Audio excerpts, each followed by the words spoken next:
The one thing that has become very common right now in the world that we're living in is the story around boundaries. Everybody's telling us to set boundaries, to learn how to set healthy boundaries, to learn how to say no. And I don't know if it's as simple as that. I don't think it is as simple as just saying no. From the next set of videos that you're going to be doing, we're going to be talking about everything to do with boundaries. And you're going to realize that setting boundaries is way, way harder than saying no. Because saying no assumes that there are only two options. It's either yes or a no.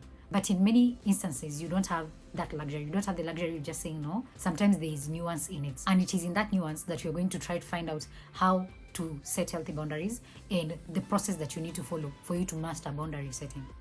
I want to first of all say that setting boundaries is a privilege that is not available to everybody. There are some groups of people who are going to be listening to these videos and they're going to be thinking, some of the things you're saying do not apply to me.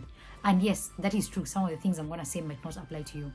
But that does not mean that those things I will say are not valid and that they do not help you set boundaries. The reason that some of the things I'm going to say in this video are not going to apply to you might be because in the situation you're living in, you do not have enough power for you to set boundaries and for those boundaries to be respected. Let's say, for example, you live with somebody who has a lot of financial power over you. So maybe they're the people who are feeding you. That person is the one who's paying your rent. Maybe they're paying your school fees. Maybe they are the ones that support you financially.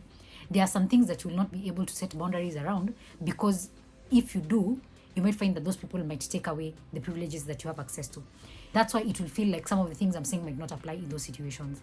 And it is unfortunate that you might be living in a situation where you do not have enough freedom for you to set boundaries. Think about it this way. One day you're going to be independent and you'll still need to learn how to set boundaries so that those boundaries can be respected by other people.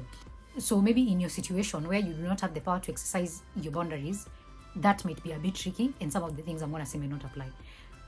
For the people that are in a position to set boundaries, I will encourage you to actually take these things seriously and learn how to set boundaries.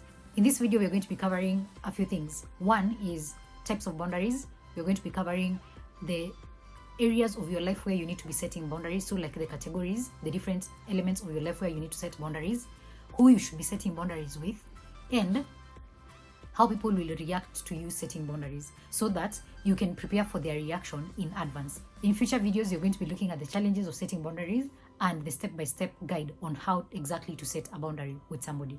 So stick around for all that. If you have not already subscribed to this channel, I will highly encourage you to do so and to share this video with a friend if you think that they're going to benefit from it. To get started, what are boundaries?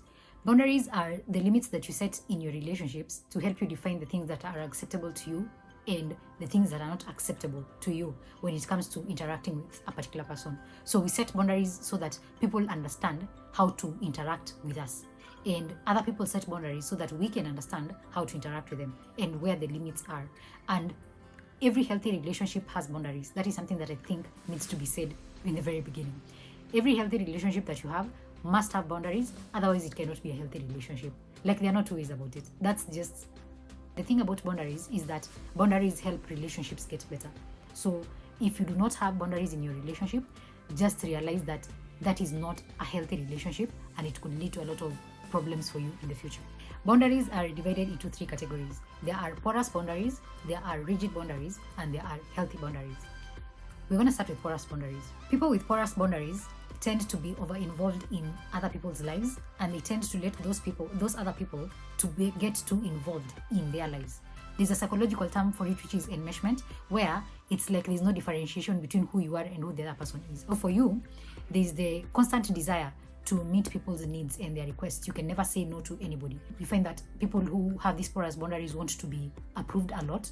They want to be seen as nice people and they don't want to offend people. So for example, if you don't have time to do a task for somebody at work, but they keep asking you and you don't want to seem like the bad colleague who has refused to help, you'll find that somebody with porous boundaries is going to say yes even when they have their own tasks that they've not even accomplished, they've not even finished those tasks, but they're going to say yes to this other person so that they can be seen as a nice person. People with porous boundaries, just think of it as people who want to be seen as nice, people who want to impress, people who never want to make other people uncomfortable for any reason, even when being uncomfortable is necessary. For them, it is about making sure that everybody else is okay. And you'll notice that these people are usually exhausted and overwhelmed with emotions constantly. They will tell you their calendar is constantly full. They do not have time to do other things in their lives. They are constantly meeting other people's needs, constantly putting out fires that have nothing to do with them. I don't know if you have found yourself in situations where you are saying yes too often to everybody just to make people feel nice, and so that you can make yourself feel nice as well, so that you can be seen as a nice person. I want to just state categorically that the desire to be nice, the desire to be seen as a nice person is going to cost you a lot, because you can never please everybody. Nobody can ever please everybody. And if you're constantly trying to please other people, it means that you're going to constantly be living on other people's terms. And yeah, you'll never be an individual, because you are a version of what other people expect. Let me know in the comments section if you know somebody who is like that. Not you, but somebody who is like that. People with rigid boundaries seem to have one characteristic that stands out the most. And that characteristic is that for them, they have built up walls around themselves. They don't let people in. The problem with building walls is that those walls do not just keep people outside and protect you, those walls also lock you inside.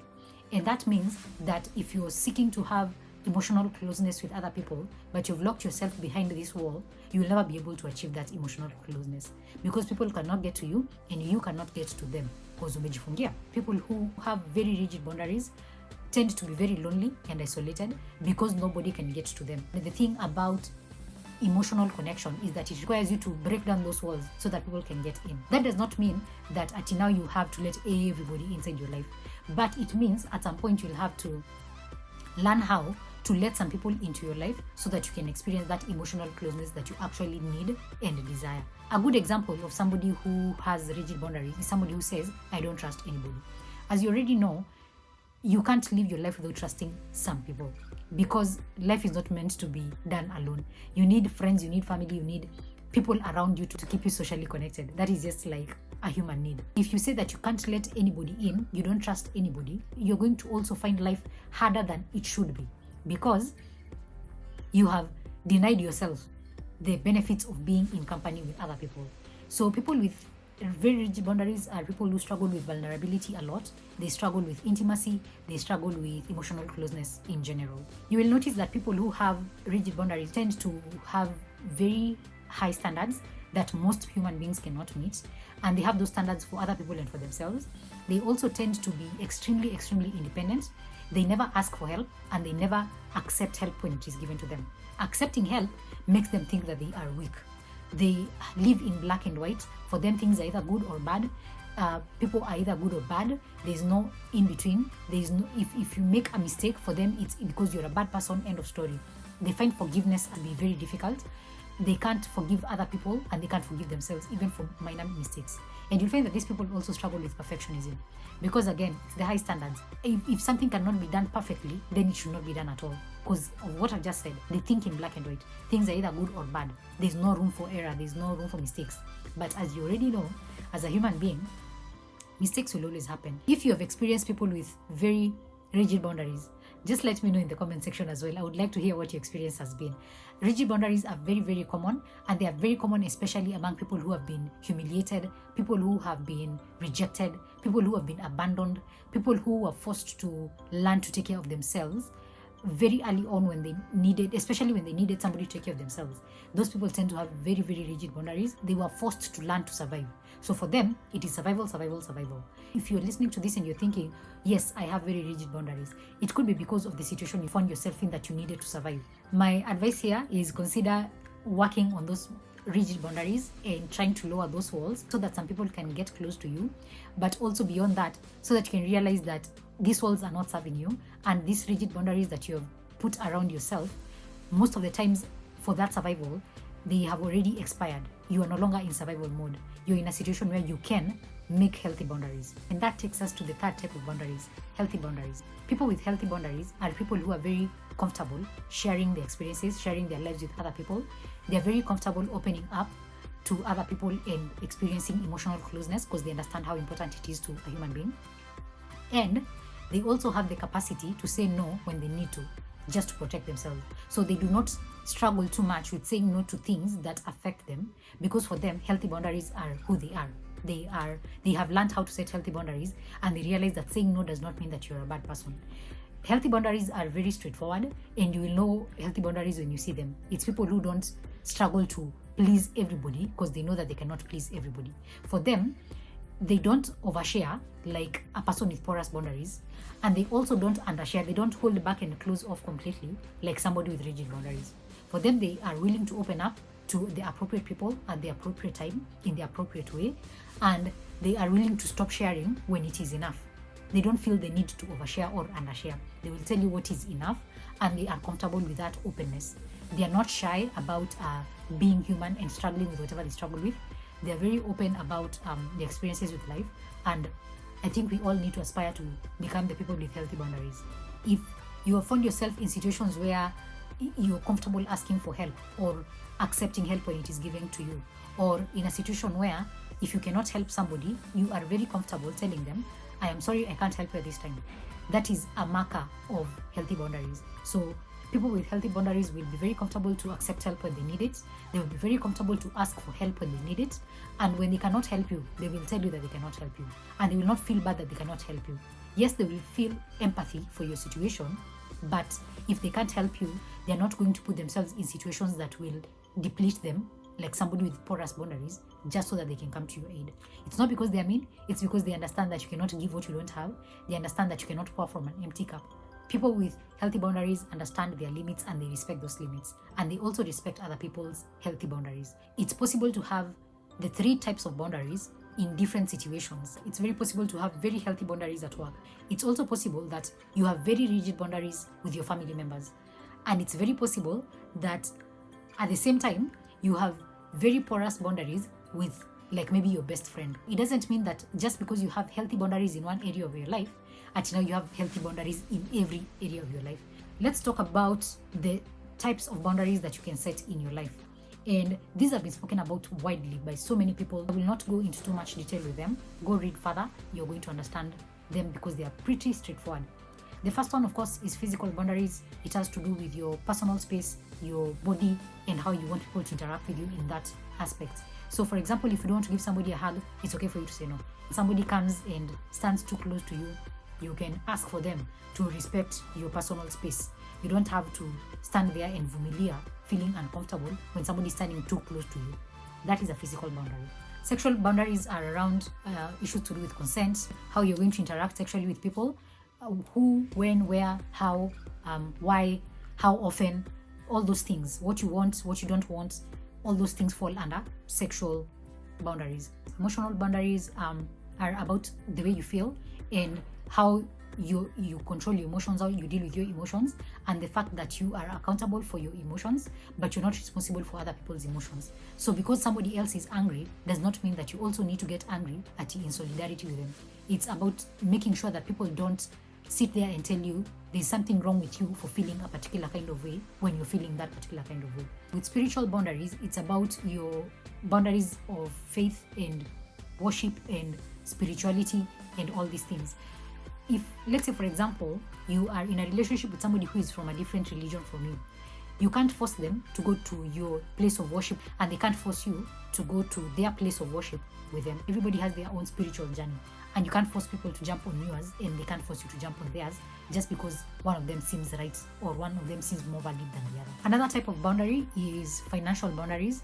You can decide how to spend your own money, and nobody should stop you from spending your money whichever way you want to spend it, because there's a likelihood that you're the one who's up for that money. It's also about how you give other people money. People cannot force you to give them money. Money is a very sensitive topic, and if you feel that people are forcing you to give them money, that is a place that you need to set a boundary around. Time boundaries are boundaries around how you spend your time. You have a right to have your time respected. If somebody is keeping you late, it's okay for you to communicate that they are keeping you late and why you don't appreciate that. If, for example, you want to spend some time with family members or with friends, it's okay for you to speak out and say, I would like to spend this time with a family member or a friend, and I cannot come to your event, or I cannot show up to something that you're doing. I cannot not go out with you because this is how I prefer to spend my time. Learn how to respect your time so that other people can respect your time. Remember that time is finite and it will run out. Last but definitely not least, there are the non-negotiable boundaries. These are boundaries that are considered deal breakers. They are things that if they were violated, you would feel very unsafe or very disrespected. So for you, with this particular non-negotiable boundaries, you're not willing to budge.